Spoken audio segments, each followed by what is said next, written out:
তো নমস্কার প্রিয় দর্শকবৃন্দ, আমি গোপাল পাল আর আপনারা দেখছেন আপনাদের প্রিয় ইউটিউব চ্যানেল জিপি ক্রিয়েটিভ। তো চলুন, আজকে আপনাদেরকে নিয়ে এসেছি কথা সাহিত্যিক শ্রী শরৎচন্দ্র চট্টোপাধ্যায়ের সেই কুঠি, যেটি অবস্থিত পশ্চিমবঙ্গের হাওড়া জেলার সামতাবের গ্রামে।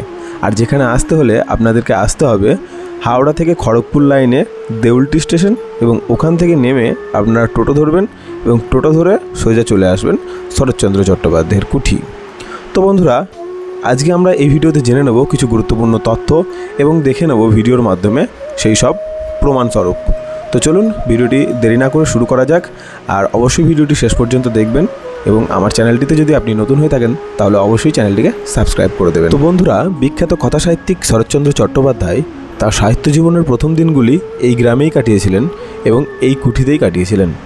কথিত আছে তিনি স্থানীয় জেলে ও ধোপাদের সঙ্গে মেলামেশা করতেন বলে সমাজ তাকে সমাজযুক্ত করেছিল। আর সেই কারণেই তারা এই এলাকাটিকে গ্রামের থেকে আলাদা করে সামতাবের নাম দিয়ে বসবাস স্থাপন করেছিল, এবং এখানেই বর্তমানে আজকের দিনে গড়ে উঠেছে এই পর্যটন কেন্দ্রটি।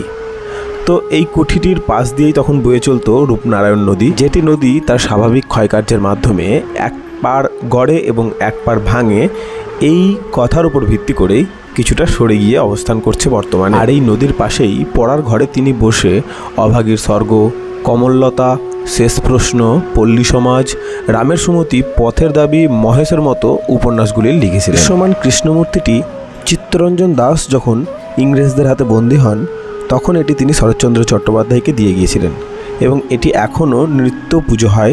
আর পাশে একটি লক্ষ্মীর ভাঁড় আছে, যেটিও বছরে 3 বার পুজো হয়, এমনটাই মতামত এখানকার যারা পরিচর্যা করেন তাদের। তো এখানে 2 জন পরিচারক আছেন। তিনারা এখানকার যে বর্তমান মালিক অর্থাৎ জয় চট্টোপাধ্যায়, তিনি হচ্ছেন শরৎচন্দ্র চট্টোপাধ্যায়ের ভাইপো অমল চট্টোপাধ্যায়ের ছেলে। আর উনি 2 জনকে এখানে রেখেছেন পুরো ঘর বাড়িটি দেখাশোনা করার জন্য। তো এই বাড়িটি বার্মার আদলে তৈরি। বাড়িটির চারিদিকে বারান্দা এবং মাঝখানটাই করে ঘরগুলো অবস্থিত।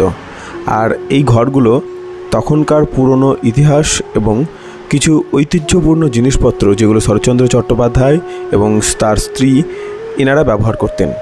তো এই বাড়িতে শরৎচন্দ্র চট্টোপাধ্যায়ের মৃত্যুর পর 23 বছর তার দ্বিতীয় স্ত্রী অর্থাৎ হিরণময়ী দেবী এখানেই বসবাস করতেন। আর বাড়িটির পিছন দিকে একটি রান্নাঘর আছে, যে রান্নাঘরটি 1978 সালের ভয়ঙ্কর ওই বন্যায় ভেঙে গেছিল।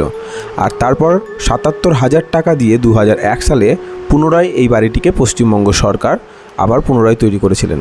আর 2009 সালে পুরো বাড়িটি একবার সংস্করণ করা হয়। বন্ধুরা, সময় পেলে আপনারা অবশ্যই এখানে আসুন। এবং হ্যাঁ, এটি খোলা থাকে সকাল 6টা থেকে 12টা পর্যন্ত এবং বিকেল 3টে থেকে 5টা পর্যন্ত।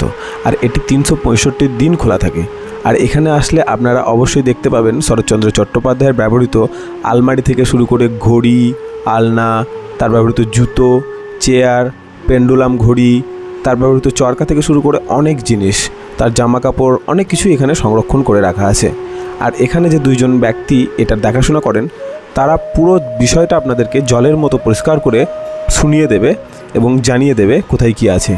আর এখানে শরৎচন্দ্র চট্টোপাধ্যায় এবং তার ভাই বেদানন্দ, যিনি বেলুড় মঠের সন্ন্যাসী ছিলেন, ওনাদের 2 জনেরই সমাধি এখানে আছে। তো আপনারা অবশ্যই জায়গাটি ঘুরুন, আসুন।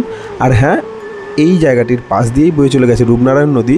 তো আপনারা রূপনারায়ণ নদীটিকেও একবার ঘুরে দেখে আসুন। বন্ধুরা, এই সামনের পুকুরটিও শরৎচন্দ্র চট্টোপাধ্যায়ের বাড়ির সাথেই সম্পর্কিত, এবং এই পুকুরটিকে কেন্দ্র করে পুরো একটা উপন্যাস লেখা আছে, যেটি রামের সুমতি নামে পরিচিত।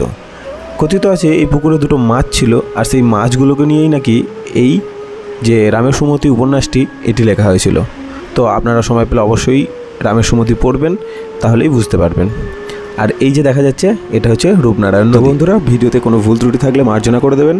আর এরকম ভিডিও আপনারা যদি আরও দেখতে চান তাহলে অবশ্যই কমেন্টে জানাবেন।